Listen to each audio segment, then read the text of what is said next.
ಕ್ರಾಂತಿ ಸಮಾಚಾರಕ್ಕೆ ಸ್ವಾಗತ. ನಾನು ಸುನಿಲ್ ಸ್ಕೂಟಿ. ಇವತ್ತು ಧಾರವಾಡದಲ್ಲಿ ಒಂದು ರೈತರ ಹಬ್ಬ ನಡೀತಾ ಇದೆ, ಕೃಷಿ ಮೇಳ ನಡೀತಾ ಇದೆ.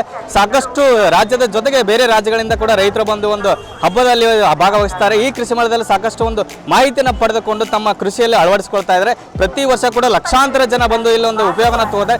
ಈ ಬಾರಿ ಕೂಡ 650ಕ್ಕಿಂತ ಹೆಚ್ಚು ಮಹಿಳೆಗಳು ಇದ್ದಾವೆ. ಜೊತೆಗೆ ಒಂದು 15 ಲಕ್ಷಗಳ ಅಧಿಕ ಒಂದು ರೈತರು ಕೂಡ ಈ ಸಂದರ್ಭದಲ್ಲಿ ಭಾಗಿಯಾಗ್ತಾರೆ. ಬಟ್ ರೈತರು ಈ ಸಂದರ್ಭದಲ್ಲಿ ಏನು ಹೇಳ್ತಾರೆ, ಕೃಷಿ ಮೇಳದಿಂದ ತಮಗೆ ಏನು ಉಪಯೋಗ ಆಯ್ತು ಅಂತ ನೋಡ್ಕೊಂಡು ಮಾಡೋಣ ಬನ್ನಿ.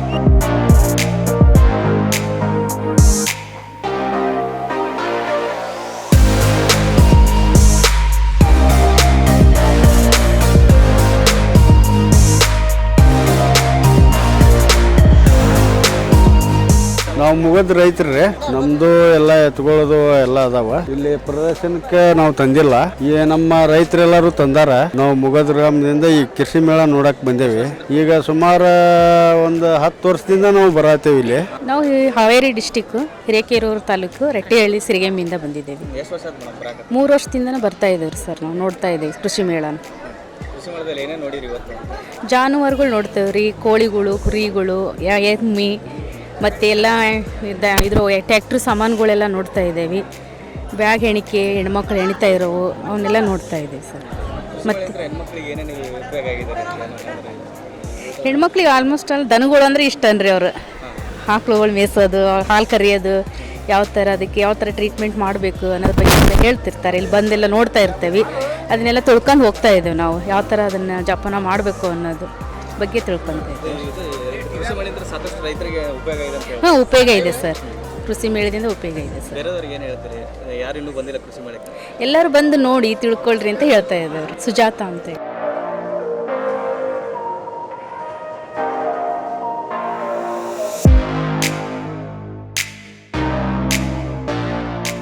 ಇದು ಕೃಷಿ ಮೇಳ ನಡೀತಾ ಇದೆ.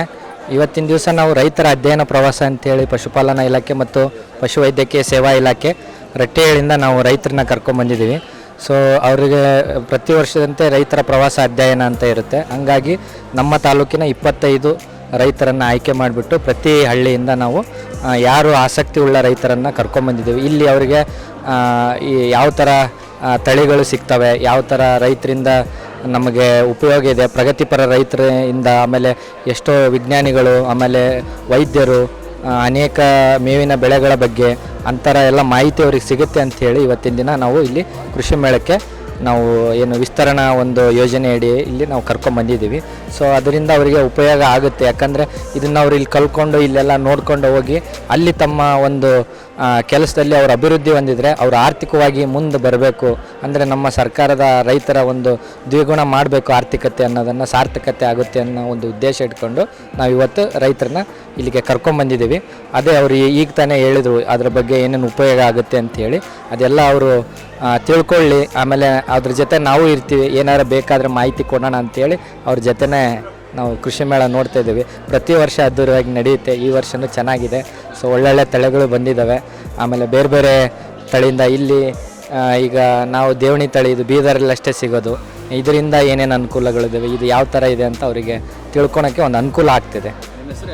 ನಾನು ಡಾಕ್ಟರ್ ರಾಘವೇಂದ್ರ ಎಲಿವಾಳ್ ಅಂತೇಳಿ, ಸಹಾಯಕ ನಿರ್ದೇಶಕರು, ಪಶು ಆಸ್ಪತ್ರೆ ರಟ್ಟಿಹಳ್ಳಿ.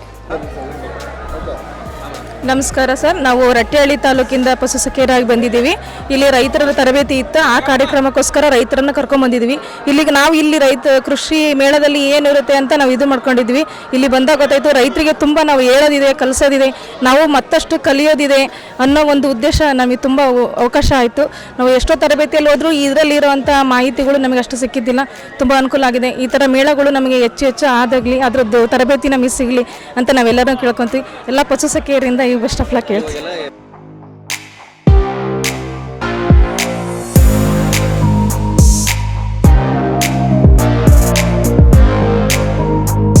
ಹೆಸರು ಸರ ಹಾವೇರಿ ಜನನಾಯಕ ಅಂತೇಳಿ ಸರ. ಕೊಬ್ಬರಿ ಹೋರಿ ಸ್ಪರ್ಧೆ ಹೋರಿ ಸರ. ಅದ್ರಾಗ PP ಹೋರಿ ಸರ. ಇದು PP ಹೋರಿ ಸರ. ಹಾವೇರಿ ಒಳಗೆ ಕೊಬ್ಬರಿ ಹೋರಿ ಸ್ಪರ್ಧೆ ಅಂತ ಮಾಡ್ತಾರೆ ಸರ್. ಹಾವೇರಿ ಶಿವಮೊಗ್ಗ ಡಿಸ್ಟಿಕ್ ಒಳಗೆ ಅಷ್ಟ ಆಕೈತೆ ಸರ್. ಕರ್ನಾಟಕದಾಗ 2 ಡಿಸ್ಟಿಕ್ ಅಷ್ಟ ಆಗತ್ತೆ ಸರ್. ಅದ್ರ ಒಳಗೆ ನಂಬರ್ 1 ಹಾವೇರಿ ಜನನಾಯಕ ಅಂತ ಹೋರಿ ಸರ. ಇದು ಕಿಲಾರಿ ತಳಿದು ಹಬ್ಬ ಭಾರಿ ಮಾಡ್ತಾರೆ ಸರ್. ಹೋರಿ ಹಬ್ಬದಾಗನ ಲೆಂತ್ PP ಕಟ್ಟಿ ಬಿಡೋ ಹೋರಿ ಸರ. ಇದು ಅಂದ್ರೆ ಆದಷ್ಟು ಎತ್ತರಕ್ಕೆ PP ಕಟ್ಟಿ ಬಿಡೋ ಹೋರಿ ಸರ್. ಅಂದ್ರೆ ಪುಗ್ಗ ಕಟ್ತೇವೆ ಸರ್. ಹೋರಿ ಹಬ್ಬ ಅನ್ನೋದು ಒಂದು ಹೆಸರಿಗಷ್ಟೇ ಅಲ್ಲ, ಇವತ್ತೆಲ್ಲ ನಾಳೆ ಇಡೀ ಕರ್ನಾಟಕ, ಉತ್ತರ ಕರ್ನಾಟಕ, ಪ್ರತಿ ಜಿಲ್ಲೆಯಲ್ಲಿ ನಮ್ಮ ಅಳಿವಿನಂಚಲ್ಲಿರೋ ಈ ಹೋರಿ ಹಬ್ಬ ಪ್ರತಿಯೊಂದು ಜಿಲ್ಲೆಯಲ್ಲೇನು ಹಬ್ಬ ಆಗಲಿ. ಹಾಗೆ ಹೋರಿ ಹಬ್ಬ ಮಾಡೋದ್ರಿಂದ ಎಷ್ಟೋ ಗೋರಕ್ಷಣಾ ಕಾಯ್ದೆ ಇದೆ ಅಲ್ಲ, ಅದನ್ನು ಉಲ್ಲಂಘನೆ ಮಾಡಿರೋರಿಗೆ ಕಡೆಯಕ್ಕಿಂತ ಮೊದಲೇ ಯೋಚನೆ ಮಾಡ್ತಾರೆ ಹೋರಿ ಹಬ್ಬದ ಒಂದು ವಿಡಿಯೋ ನೋಡಿದೆ ಅಂತಂದರೆ.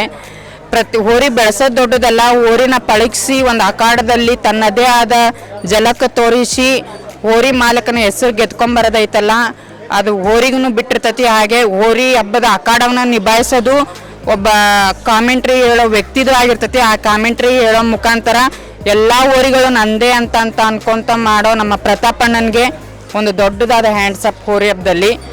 ಅವನು ಈ ಹಬ್ಬನ ನಾಡ ಹಬ್ಬ ಮಾಡಬೇಕು, ಹಾಗೆ ಪ್ರತಿ ಜಿಲ್ಲೆಯಲ್ಲಿನೂ ನಮ್ಮ ಹೋರಿ ಹಬ್ಬ ಮೆರೆಸಬೇಕು ಅಂತಂದು ಎಲ್ಲೇ ಇರಲಿ, ಹೇಗೆ ಇರಲಿ, ಎಷ್ಟೊತ್ತೇ ರಾತ್ರಿ ಇರಲಿ, ಹೋರಿ ಬಗ್ಗೆ ಅವನು ಬಂದೆ ಅಂತಂದರೆ ಅವನ ಜೀವಕ್ಕೆ ಜೀವ ಕೊಡೋಕ್ಕೂ ತಾಕತ್ತಿನಿಂದ ನಿಂತಿದ್ದಾನೆ ಅಂತಂದರೆ ಈ ಬಸವಣ್ಣನಿಂದ. ಅಷ್ಟೇ ಅಲ್ಲ, ಕಾಣದ ಕೈಗಳು 108 ಇದ್ದಾವೆ. ಈ ಹೋರಿ ಹಬ್ಬದೊಳಗೆ ಸಪೋರ್ಟಿಂಗ್ ಮಾಡೋರು ಇನ್ನೂ ತುಂಬ ಜನ ಇದ್ದಾರೆ. ಇದನ್ನು ತುಳಿಯೋಕ್ಕೆ ತುಂಬ ಜನ ಪ್ರಯತ್ನ ಪಡ್ತಿದ್ದಾರೆ. ಇದನ್ನು ಹೋರಿ ಹಬ್ಬ ಬೆಳೆಸೋಣ ಅಂತಂದು ಇಡೀ ಸಮಸ್ತ ಕನ್ನಡ ನಾಡಿನ ಜನತೆಗೆ ಹಾಗೆ ರೈತ ಬಾಂಧವರಿಗೆ ನಾ ಕೇಳ್ಕೊಳ್ತಿದ್ದೇನೆ.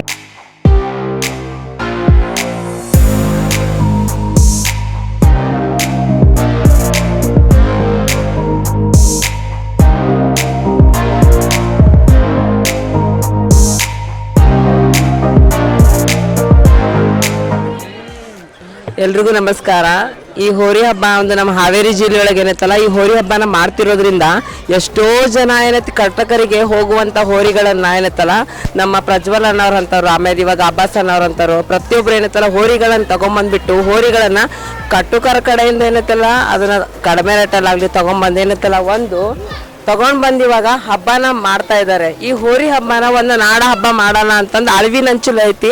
ಅದನ್ನ ನಾವು ಒಂದು ನಾಡ ಹಬ್ಬ ಹೆಂಗೆ ದಸರಾ ಐತಲ್ಲ ಅದೇ ಥರ ಒಂದು ನಮ್ಮ ಉತ್ತರ ಕರ್ನಾಟಕದಲ್ಲಾಗಲಿ ಹಾವೇರಿ ಜಿಲ್ಲೆ ಇವಾಗ ಎರಡೇ ಸೀಮಿತವಾಗಿದೆ.